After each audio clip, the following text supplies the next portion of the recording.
If you're new to this channel, it's usually about the weekly arrivals coming into my record shop.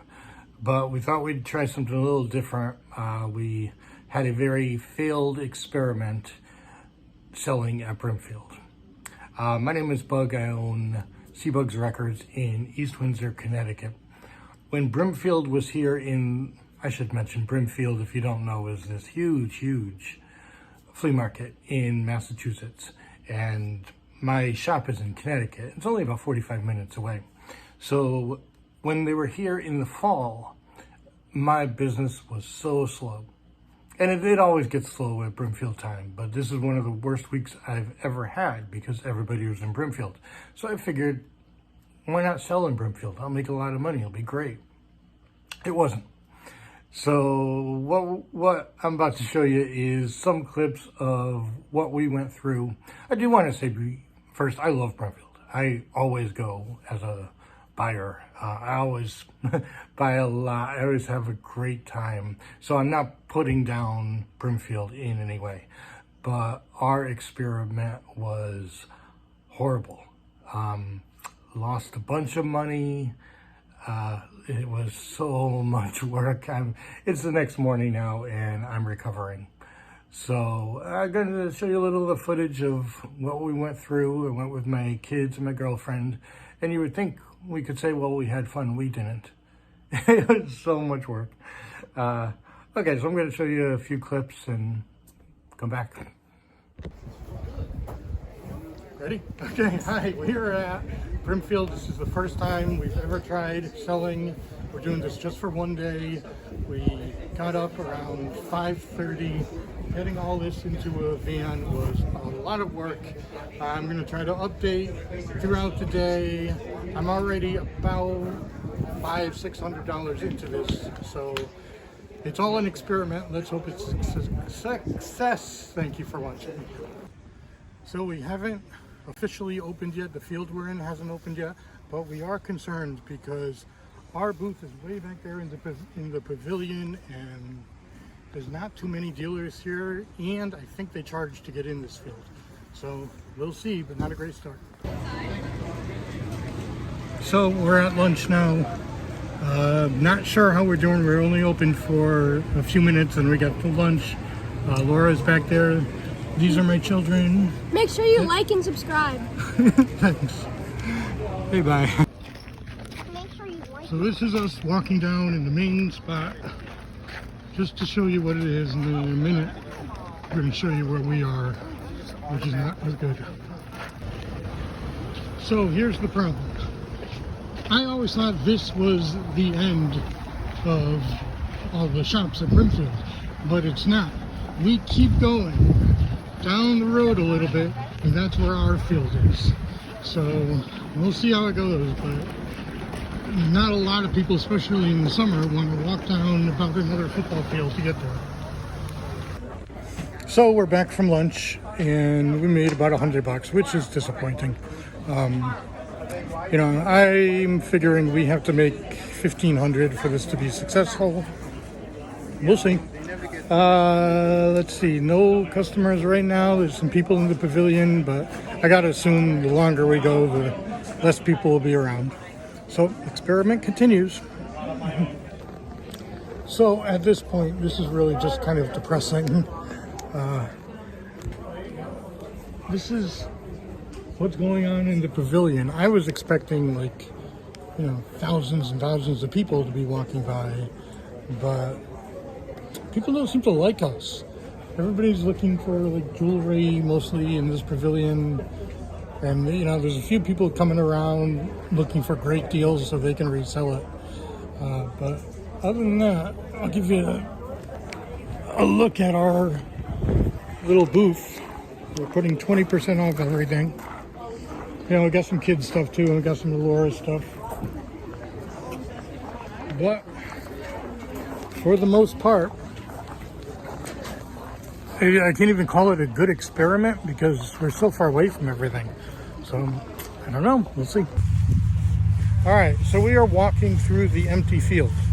This is the empty field you have to walk to get to our pavilion. That's why there's very few customers.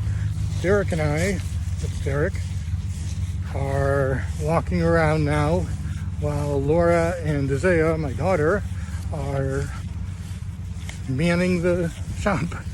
But we're going to stay positive because now we get to go buy stuff. So we're probably going to be losing money, but still can't resist buying a few records at Brimfield. Again, I'm trying to stay positive, but look how depressing this is. This is not what I think of when I think of Brimfield. So it's just not busy here. I thought it was kind of the field we were at, but the whole place, you kind of see not what it usually is.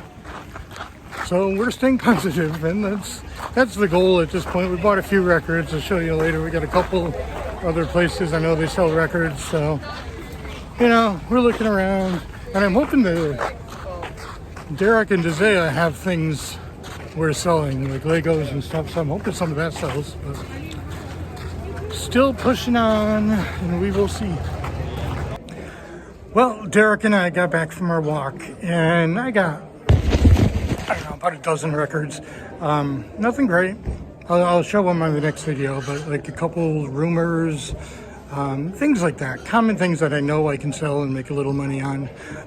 The big success goes to Derek, who got some basketball cards. I got a signed card and a jersey worn card, as well as 2 Grant Hill cards, which are worth a lot of money. So that was about the most positive thing we can say about the day. I mean, it really was a bust. I did get some good information, talked to a lot of people about what places to sell at and when to sell and not to bother coming in the summer, because pretty much everybody was saying it was just horrible today. So, I mean, lost money. I lost probably about $400 to $500 in the whole thing, but I guess we learned a little. It happens, and we'll move on. Thanks. So this place is supposed to close at 5. It's not even 3 o'clock now. And that's what's left. So we're packing up the van. We'll try again another day. So as you can see, there were several problems. Foremost, I think, was the fact that we were in a field at least 100 yards further than anything else. So I've been to Brimfield maybe 20 times, and I didn't know this field even existed.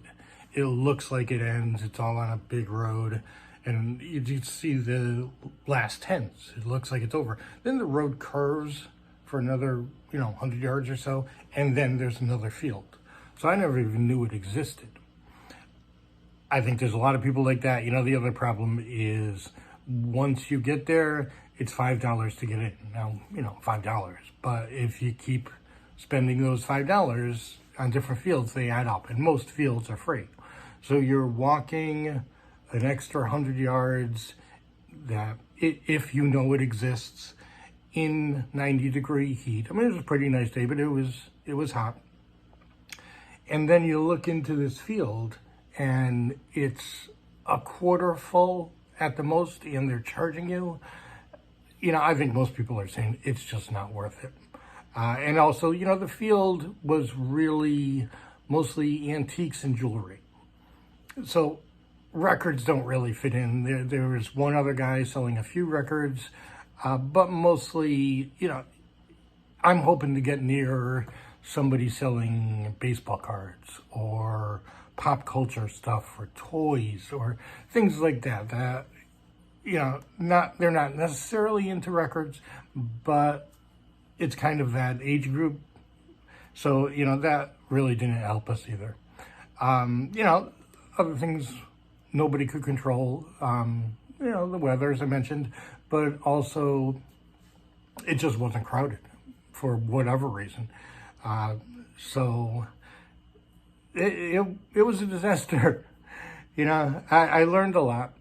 I learned not to go to that field, but I also talked to a lot of dealers who were very helpful.